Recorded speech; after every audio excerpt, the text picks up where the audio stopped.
মুখে অরুচি লাগছে, খেতে ইচ্ছে করছে না, তাহলে আজকে এই রেসিপিটি আপনার জন্য। আজ যে রেসিপিটি আমি বানিয়ে দেখাচ্ছি, এই রেসিপিটি দিয়ে অনায়াসে এক থালা ভাত বা রুটি বা পরোটা আপনারা এক নিমেষে খেয়ে ফেলবেন। আমি তার জন্য মাত্র 5টি আলু নিলাম। আপনারা আপনাদের প্রয়োজন অনুসারে নেবেন। এখানে আমি আলু এনেছিলাম, সেই আলু থেকেই আমি এই 5টি নিয়ে নিলাম। এখন আলুগুলিকে কি করব? আলুগুলিকে খোসা ছাড়িয়ে চৌকো চৌকো করে কেটে ধুয়ে পরিষ্কার করে আমি নিয়ে এলাম আপনাদের কাছে। এই আলুগুলি দিয়েই আমি রেসিপিটা তৈরি করব। আর এখানে আমি এনেছিলাম বাজার থেকে চিনেবাদাম।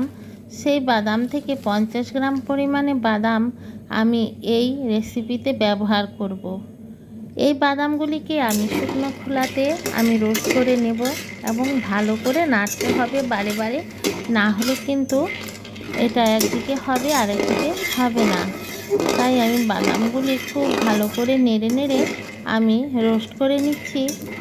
বন্ধুরা, ভিডিওটি সম্পূর্ণ দেখবেন এবং কেউ অল্প টেনে টেনে দেখে ছেড়ে চলে যান, তাহলে কিন্তু আমার মতো হবে না রেসিপিটা।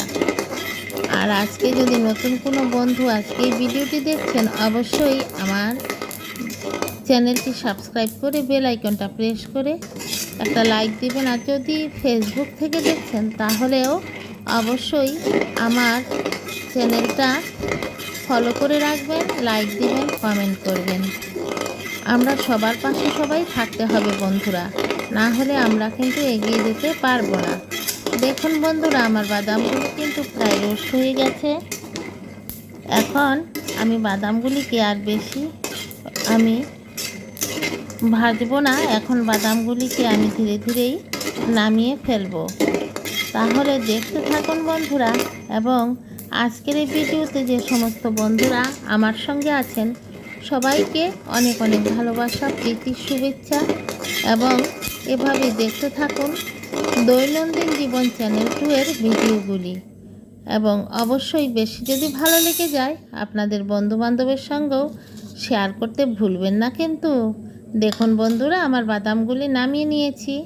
এখন একটি কড়াই বসিয়ে দিলাম। কড়াইয়ের মধ্যে আমি তেল দিলাম। এখানে আমি রাইস ব্র্যান্ড অয়েল ব্যবহার করেছি। তার মধ্যে দিয়ে দিলাম 5 ফোড়ন। ভালো করে যখন ফ্রাই হয়ে খুব সুন্দর একটি স্মেল বের হবে, তখনই কিন্তু এই রেসিপিটার জাদুকরিটা আপনারা বুঝতে পারবেন। এখন এর মধ্যে আমি আলুগুলি দিয়ে দিচ্ছি। দেখুন, সম্পূর্ণ আলুগুলি দিয়ে আমি খুব ভালো করে কষাতে থাকবো বন্ধুরা। আলুগুলি যদি ভালো করে না কষানো হয়, তাহলে কিন্তু এই রেসিপিটা এত সুস্বাদু হয়ে উঠবে না। তার জন্য কিন্তু আলুগুলির অনেক ভূমিকা আছে। এখন আলুগুলিকে আমি ভালো করে রোস্ট করে নিচ্ছি এবং একে একে এর মধ্যে মশলাও দিয়ে দিচ্ছি। নুন দিয়ে দিলাম। নুন দিলে আলুগুলি কিন্তু ফ্রাই হতেই আলুর ভেতরে নুন ঢুকে খুব সুস্বাদু লাগবে। আর না হলে কিন্তু পরে নুন দিলে আলুটা কিন্তু যখন আপনারা খেতে থাকবেন, লবণ লাগবে না, ভালো লাগবে না। হলুদ দিয়ে দিলাম আমি এখানে আধা চামচ। আর বন্ধুরা, ধীরে ধীরে আবারও নাড়তে থাকবো। ভালো করে হলুদ আর নুন আলুর গায়ে একদম মিশিয়ে দেব। দিয়ে ভালো করে মেখে তারপরে যখন একদম সুন্দর করে কষানো হয়ে যাবে, তখন দেব আমি আরও অন্য সব মশলা। এখানে অতিরিক্ত কিচ্ছু মশলা দেব না। বেশি মশলা দিলে এই সবজিটার স্বাদটা নষ্ট হয়ে যাবে। অবশ্যই এটা কিন্তু একদম নিরামিষ সবজি, এতে কোনো পেঁয়াজ রসুন কিছুরই ব্যবহার নেই। তাই আপনারা যারা নিরামিষ ভুজি, ওনারাও এই রেসিপিটা কিন্তু ট্রাই করতে পারবেন। দেখুন, আমার আলুগুলি প্রায় কষানো হয়ে গেছে। এখন এর মধ্যে দিয়ে দিলাম তেজপাতা। তেজপাতা দিয়েও আমি খুব ভালো করে আমি আজকে কষাবো, তাহলে তেজপাতার স্মেলটা বের হবে। আপনারা যদি কারি পাতা থাকে হাতের কাছে, তাহলে তাও দিতে পারেন। আমি এই রেসিপিটা রাত্রেবেলা রান্না করেছি, তাই গাছ থেকে আর কারি পাতা আনলাম না। দেখুন এখানে আমি লঙ্কার গুঁড়ো দিলাম। এটা আমি সাধারণ লঙ্কার গুঁড়া দিলাম, এটা কোনো কাশ্মীরি লঙ্কার গুঁড়া না। আপনারা যদি এর সঙ্গে কাশ্মীরি লঙ্কার গুঁড়োও দিতে চান, কালারের জন্য দিতে পারেন।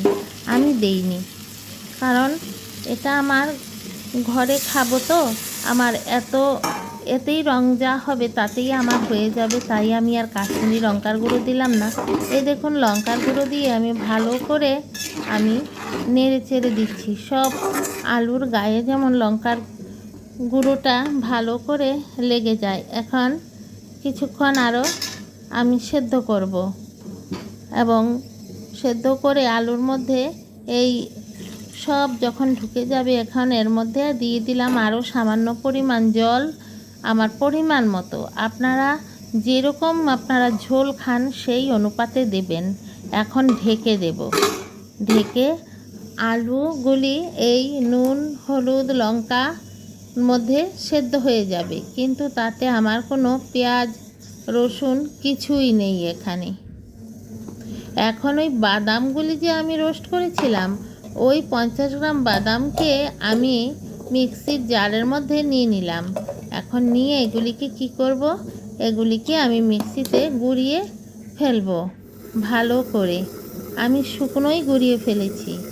এখন আলুগুলিও এর মধ্যে দিয়ে অনেকটাই সেদ্ধ হয়ে গেছে, 50% সেদ্ধ। দেখুন কি সুন্দর কালার এসেছে নর্মাল লঙ্কার গুঁড়া দিয়েই। এর মধ্যে দিয়ে দিচ্ছি এই বাদামের গুঁড়োগুলি, বাদামগুলি যে আমি গুঁড়ো করে নিলাম ওইগুলি দিয়ে দিলাম। দেখুন কি সুন্দর লাগছে এই রেসিপিটা।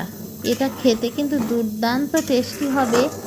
আমি বলে আপনাদের বোঝাতে পারবো না, কিন্তু আপনাদের চ্যালেঞ্জ করে খাওয়াতেও পাচ্ছি না। অবশ্যই আপনারা এটা ট্রাই করে কীরকম লাগে আমাকে একটু কমেন্ট করে জানাবেন, তাহলে আমার খুব ভালো লাগবে। দেখুন আমার আলুগুলি কিন্তু খুব ভালো হয়ে সেদ্ধ হয়ে যাচ্ছে। দেখুন আরও সামান্য সেদ্ধ হবে আলুগুলি। যেহেতু আমি আলুগুলি সেদ্ধ আলু নেইনি, সেদ্ধ আলু থেকে কিন্তু এমনি আলু দিয়ে এই রেসিপিটা ভালো হয়। সেদ্ধ আলু হলে কিন্তু আগে থেকে সেদ্ধ করা থাকে তো, তাই এত টেস্টি হয় না। দেখুন বন্ধুরা, এখন আবার আমি এই রেসিপিটার ঢাকনা দিয়ে ঢেকে দেব, না হলে আমার বাদামের গন্ধটা চলে যাবে।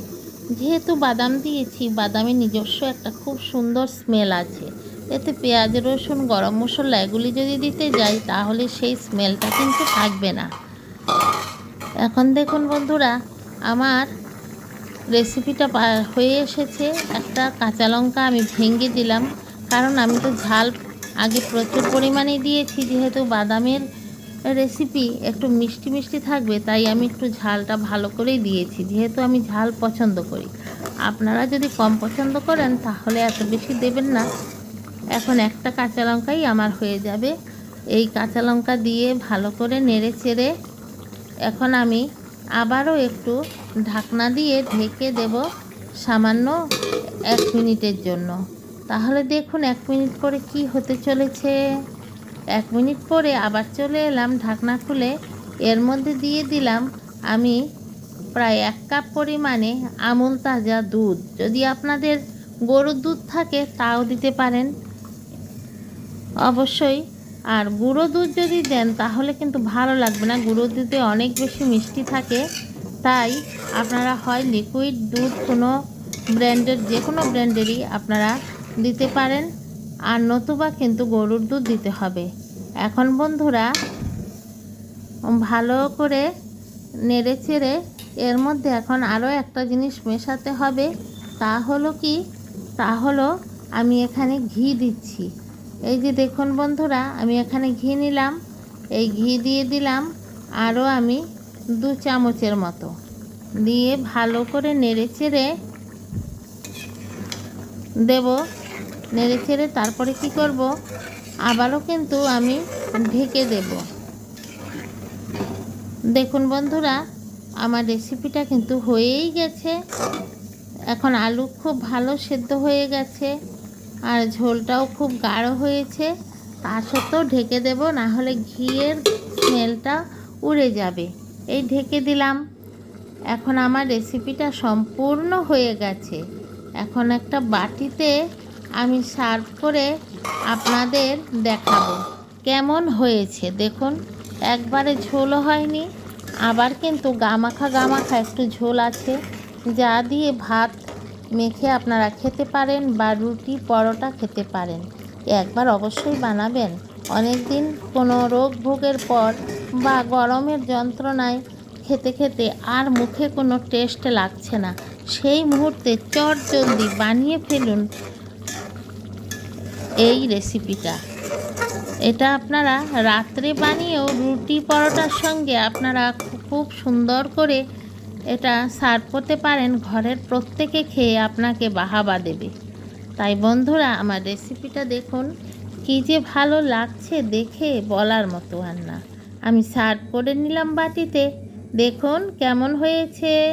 বলেছি না যে অতি সামান্য, কিন্তু খেতে অসাধারণ। তাই বন্ধুরা, সবাই ভালো থাকবেন, সুস্থ থাকবেন, দেখতে থাকবেন দৈনন্দিন জীবন চ্যানেল 2 এর ভিডিওগুলি। আর সবাই একটি করে লাইক দিন তো বন্ধুরা। লাইকটি তো দেওয়াই হলো না, একটা করে লাইক দিন আর একটা ছোট ছোট কমেন্ট জানান কমেন্টে যে কেমন লেগেছে এই রেসিপিটা, কেমন আর কবে বানাবেন। আজই বানিয়ে ফেলুন, ডিনারের রুটির সাথে বেশ জমে যাবে খেতে। কিন্তু অবশ্যই কিন্তু খেতে খেতে আমার কথা বলবেন। আর যদি মুখে অনেক বেশি টেস্ট লেগে যায়, তাহলে আপনাদের বন্ধুবান্ধবের সঙ্গে অবশ্যই শেয়ার করবেন। আজ আসি।